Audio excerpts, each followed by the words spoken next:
All right, so controversial topic here. So you've been abused by someone who claims to be a Christian. There's a lot of abusers that hide in the church, that hide in mainstream Christianity, that are narcissistic and that are toxic for a lot of people. And a lot of times they use Christianity, they use the Bible, they find different verses and things to justify their abuse or different things that end up being used incorrectly and used being wrongly.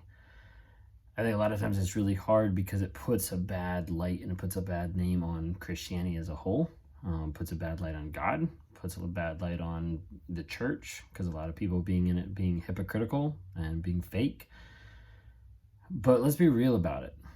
If you've been abused by someone emotionally, mentally, physically, just if you've been abused by someone that says they're a Christian, they're not a Christian. Let's start actually calling it what it actually is. You're getting abused by an abuser. You're getting abused by a sinner. You're getting abused by a person that doesn't care about God, doesn't care about you, doesn't care about other people, doesn't care about the consequences or the responsibility or the accountability. But let's stop tying stuff to it that really doesn't have a place for it. You see, Christianity and being a Christian has the context of just in the name of being a little Christ. So being loving, being kind, being respectful, following after Christ. And if a person is abusing someone, they're not really being like Christ. They're not really acting on the fruits of the Spirit. They're not really acting a way a Christian should. You see, if we're walking down the road and we look over and we see a tree, and on that tree is a bunch of pears, and I tell you, hey, look at that apple tree. You're like, that's not an apple tree, that's a pear tree. I'm like, no, that's an apple tree. You're like, no, I can clearly see there's pears growing on it. It is not an apple tree. The Bible says, by your fruits you shall know them. So from a narcissistic abuser, or from a toxic person, or from just someone who's just abusing someone, by your fruits you're going to know them. So if they're abusing, mentally, emotionally, physically, you name it, that's not the fruits. It's not the fruits of someone who is actually a Christian. It's not the fruits of someone who actually knows God. So as a result, let's stop tying the names to it. Like, yeah, they might say they're a Christian. Yeah, they might go to church. Yeah, they might be in church praising God, worshiping, whatever, going to mass, whatever you want to say. But if they come home and they're abusing you, that's not really a changed life. It's not really a changed life at all.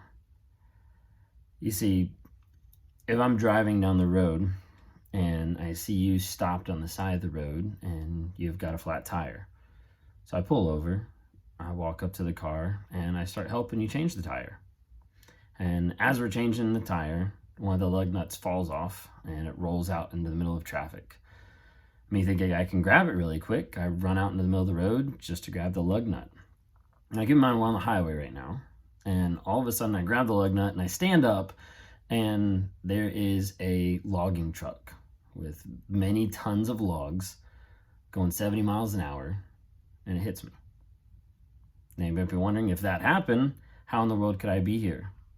I either have to be crazy or I'm a liar. Well, the thing that is with Christianity is if someone actually has an encounter or has been impacted by the God of the universe, there's going to be a change in their life. There's going to be a change in something that goes on. So people are going to say you're either crazy or you're a lunatic, and you're either a liar. But if you've had an impact with an almighty being, with the God of the universe, with the God who created you, me, everything, and you haven't changed, then you haven't really had an impact with someone that big. You're just saying it. You're just acting on it. But you're not actually believing it. It hasn't actually changed you. You don't actually have the faith to be able to believe. And as a result, we see people that get abused each and every day that have the name Christian tied to it, have the Bible supporting it, have faith or their beliefs or their church system enabling it. Let's be real about what it is. Christian abuse, that's not a thing. An abuser that's Christian, that's not a thing. By your fruits, you should know them. So if they're not acting like a Christian, if they're not acting like God, if they're not acting loving and cherishing the other person, are they really a Christian? If their life is full of abusing someone else, I'm saying no. Let's call it what it is. If you guys don't know me, my name is Ben Taylor. I'm a narcissist in recovery and working on spreading awareness on this platform about narcissism, how to work through it, how to work through the abuse that has been given because of narcissistic abuse, and how to have people break the trauma bond, break free of the lies, and get to a place of truth and healing. If you like what you see here, follow for more content.